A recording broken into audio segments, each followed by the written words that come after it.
হ্যাঁ শেফালি শিয়ালিনী, ঠিকই বলেছ।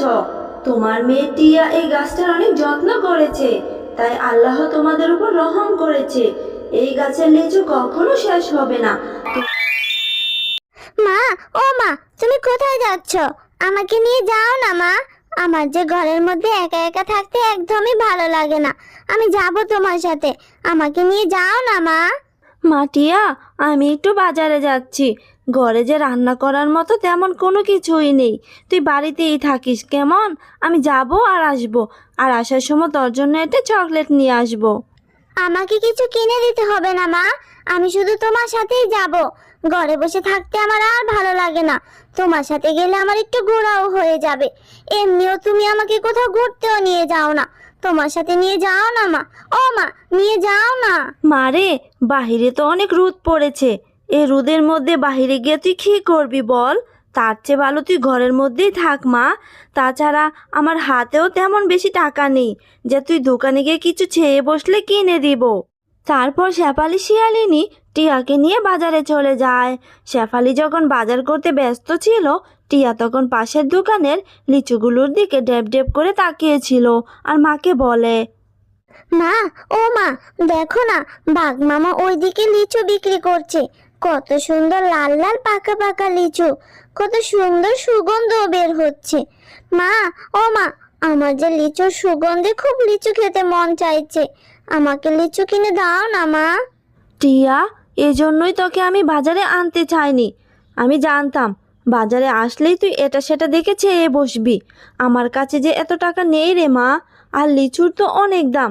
এত টাকা আমি কোথায় পাবো? আর আমার কাছে যেই টাকা ছিল সেই টাকা দিয়ে তো আমি বাজার করেই ফেলেছি। মা, ও মা, দাও না, আমার লিচু কিনে দাও না মা। আচ্ছা ঠিক আছে, আর পাগলামো করতে হবে না। চল দেখি বাঘ মামা বাকিতে লিচু দেয় কিনা, তাহলে তোকে আজকে লিচু কিনে দিব, নয়তো অন্য দিন। বাঘ মামা, আপনার দোকানের লিচুগুলো তো দেখতে খুবই সুন্দর, মনে হচ্ছে রসে ভরা টসটসা। আমাকে কিছু লিচু দিবেন? আমি আপনাকে 2 দিনের মধ্যেই টাকাটা পরিশোধ করে দিব। কি বললি শেফা? লিচু নিবি, তাও আবার বাকিতে? বাকিতে কোনো লিচু নেই। যদি আমার লিচু খেতে মন চায় তাহলে আমাকে নগদ 200 টাকা দিতে হবে। আগে টাকা, পরের লিচু নিয়ে যাবি। আমার দোকানে বাকিতে কোনো লিচু নেই। বাঘ মামা, আপনি এইভাবে কেন বলছেন? আমি তো আপনার টাকাটা 2 দিনের মধ্যেই পরিশোধ করে দিব। আপনি না হয় আমাকে অল্প কিছুই লিচু দিন, আমি 2 দিনের মধ্যেই আপনার টাকাটা যে দিয়ে দিব। আমার মেয়েটা যে লিচু খাওয়ার জন্য বড্ড জিদ করে বসে আছে। আরে শেফা, এত বিরক্ত করিস না তো। তোকে তো আমি আগেই বলেছি আমি কোনো বাকি টাকি দিতে পারবো না। নগদ টাকা দে, তাহলে লিচু পাবি। আমার দোকানের সামনে থেকে এখন সরে যা তো, অন্য একটা কাস্টমার ধরতে দে। দিন না বাঘ মামা কিছু লিচু। আমি তো আপনার কাছে অনেকগুলো লিচু চাইনি, অল্প কিছুই লিচু চেয়েছি। আমি আপনাকে 2 দিনের মধ্যেই টাকাটা পরিশোধ করে দিব। আমার হাতে যে এখন টাকা নেই, যেই কয়টা টাকা ছিল সেই টাকা দিয়ে আমি বাজার করেই ফেলেছি। তাছাড়া আমার স্বামী বেঁচে থাকতে তো আপনাকে কতই না সাহায্য করেছে। যখন যেটা আপনি বলেছেন আমার স্বামী তো তখন সেটাই করে দিয়েছে। আমার সাথে কেন এরকম ব্যবহার করছেন বাঘ মামা? দিন না আমাকে কয়েকটা লিচু। আমার মেয়েটা যে লিচু খাওয়ার জন্য খুব জেদ করেছে। কে আমাকে কখন সাহায্য করেছে সেটা আমার মনে নেই, আর আমার ভাবার দরকারও নেই। আমি তোকে বাকিতে লিচু দিব না, সর এখান থেকে বলছি। ঠিক আছে বাঘ মামা, লাগবে না বাকিতে লিচু। আমার যখন টাকা হয় আমি তখনই আমার মেয়েকে লিচু কিনে দিব। লাগবে না আমার লিচু। আরে যা যা, এসেছে বাকিতে লিচু খেতে, আবার বড় বড় কথা বলছে। তারপর টিয়া ও টিয়ার মা মন খারাপ করে বাড়ি চলে আসে। আচ্ছা মা, লিচুর দাম কত? কেন রে মা, লিচুর দাম দিয়ে তুই কি করবি? মা, আমি না কিছু টাকা জমিয়েছি। তুমি স্কুলে যাওয়ার সময় যে আমাকে কিছু টাকা দিতে, সেই টাকাগুলো না খেয়ে আমি জমিয়েছি। কি বলছিস টিয়া, তুই আবার টাকা জমিয়েছিস? তা কত টাকা জমিয়েছিস? তোমার বিশ্বাস হচ্ছে না তো? আচ্ছা ঠিক আছে, আমি নিয়ে আসছি, দাঁড়াও, তুমি দেখলেই বিশ্বাস করবে। এরপর টিয়া তার ঘর থেকে জমানো টাকা থলিটা নিয়ে আসে ও মাকে দেখায়। এই নাও মা, দেখো তো এখানে কত টাকা আছে। হ্যাঁ রে টিয়া, এখানে তো প্রায় 300 টাকার উপরে আছে। এতগুলো টাকা তুই কি করে জমালি রে মা? এই টাকাগুলো জমাতে তো তোর অনেক দিন লেগে গেছে। মা, তুমি এই টাকাগুলো দিয়ে আমার জন্য লিচু কিনে নিয়ে আসবে, তারপর আমি অনেক মজা করে লিচু খাবো। পাগলি মেয়ে আমার, ঠিক আছে রে মা, আমি আজকেই বাজার থেকে তোর জন্য লিচু কিনে নিয়ে আসবো। এরপর শেফা শিয়ালিনী তার মেয়ের জমানো টাকাগুলো নিয়ে বাজারে চলে যায় লিচু কেনার জন্য। তারপর শেফা শিয়ালিনী লিচু কিনে নিয়ে আসার সময় বাঘিনীর সাথে দেখা হয়। আরে আরে, শেফালি শিয়ালিনী আবার কি নিয়ে যাচ্ছে দেখি তো। কি রে শেফা, তাড়াহুড়ো করে কি নিয়ে যাচ্ছিস দেখি তো।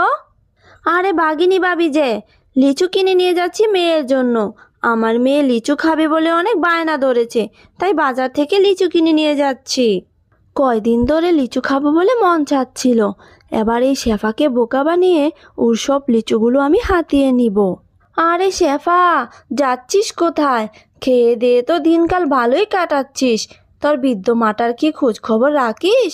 শুনেছি তোর মা নাকি কদিন ধরে খুবই অসুস্থ, বিছানায় শুয়ে আছে। তোকে যেতে বলেছে, তোকে নাকি খুব দেখতে ইচ্ছে করছে। এটা তুমি কি বলছো বাঘিনী ভাবি? আমার মা অসুস্থ আর আমি জানি না? আমি এক্ষুনি যাচ্ছি, কিন্তু এই লিচুগুলো যে আমার মেয়ের কাছে দিতেই হবে। আমার মেয়েটা যে লিচু খাওয়ার আশায় বসে আছে। যাই, আমি বরং লিচুগুলো দিয়ে তারপর আমার মাকে দেখতে যাই। আরে শেফা, তুই এত সময় নষ্ট করিস না।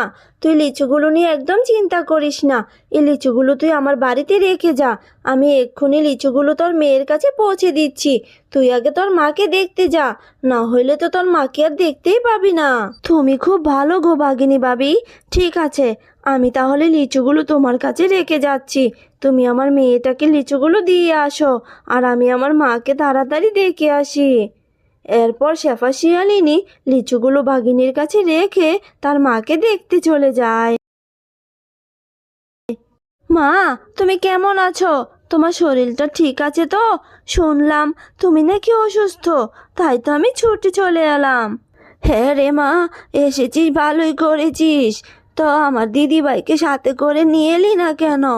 আর আমি তো অসুস্থ হইনি, আমি তো ঠিকই আছি। তোকে এই মিথ্যে কথাটা আবার কে বললো? মা, তুমি ঠিক আছো?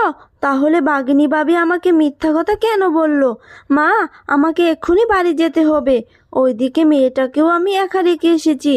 আজ আমি যাই মা, অন্য একদিন টিয়াকে নিয়ে আসবো। কে বলি না এলি মা, এক্ষুনি চলে যাবি? সাবধানে যাস রে মা, আবার দিদিভাইকে নিয়ে আসি। মা, তোমার আসতে এত দেরি হলো কেন?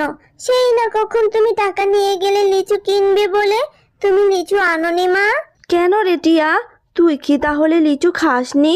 আমি যে বাঘিনী বাবির কাছে লিচু কিনে পাঠিয়ে দিলাম, তাহলে কি বাঘিনী বাবি তোকে লিচুগুলো দিয়ে যায়নি?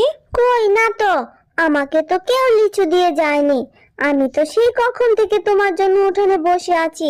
তুমি লিচু নিয়ে আসবে, তারপর আমি লিচু খাবো। এখন তো মনে হচ্ছে বাঘিনী বাবি আমাকে মিথ্যা কথা বলে নিজেরাই লিচুগুলো খেয়ে ফেলেছে।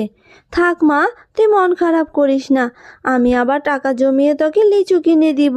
আচ্ছা ঠিক আছে মা, লিচু তো খাওয়াই হলো না, আমি তাহলে মাঠে গিয়ে বন্ধুদের সাথে খেলে আসি মা। ঠিক আছে রে মা, কিন্তু সন্ধ্যা হওয়ার আগেই চলে আসবি। জানিস টিয়া, আজকে না আমি অনেকগুলো লিচু খেয়েছি। আমার মা আমার জন্য লিচু এনেছিল, কি যে মজা ছিল লিচুগুলো। ও, তুই লিচু খেয়েছিস? আমারও না লিচু খেতে খুব মন চাইছিল। চল জুমা, আমরা এখন বাড়ি চলে যাই, এখন তো সন্ধ্যা হয়ে গেছে। তারপর টিয়া ও জুমা খেলা শেষ করে একসাথে যাওয়ার সময় জুমাদের বাড়ির সামনে কিছু লিচুর বীজ পড়ে থাকতে দেখে। জুমা, তোরা এই লিচু খেয়ে লিচুগুলোর বীজ এখানে ফেলে রেখেছিস? আমি তাহলে এই বীজগুলো বাড়ি নিয়ে যাই, বীজগুলো বাড়ি নিয়ে আমাদের উঠোনে রোপণ করে দিব, তাহলে আমাদের একটা লিচু গাছ হবে। ঠিক আছে টিয়া, তুই এইগুলো নিয়ে যা, আমার মা তো এগুলো ফেলেই দিয়েছে।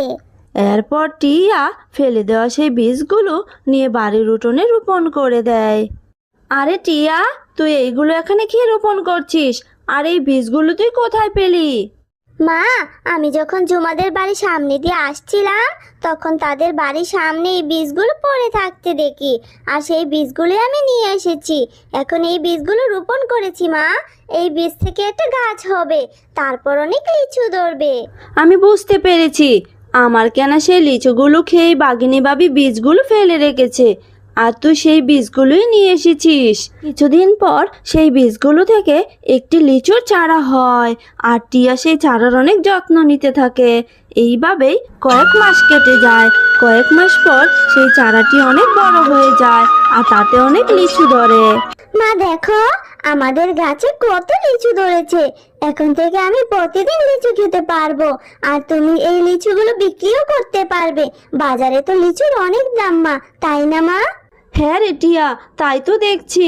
এত বড় লিচুর গাছ তো আমি কখনো দেখিনি। আল্লাহ মনে হয় আমাদের উপর সহায় হয়েছে রে মা। হ্যাঁ শেফালি শিয়ালিনী, ঠিকই বলেছ। তোমার মেয়ে টিয়া এই গাছটার অনেক যত্ন করেছে, তাই আল্লাহ তোমাদের উপর রহম করেছে। এই গাছের লিচু কখনো শেষ হবে না। তোমরা এই গাছের লিচুগুলো যত খুশি পেরে খেতে পারবে, আবার বিক্রিও করতে পারবে। হ্যালো বন্ধুরা, গল্পটি ভালো লেগে থাকলে চ্যানেলটি সাবস্ক্রাইব করে দিও, আর পাশে থাকা বেল আইকনে প্রেস করে আমার পাশেই থেকো। ধন্যবাদ সবাইকে।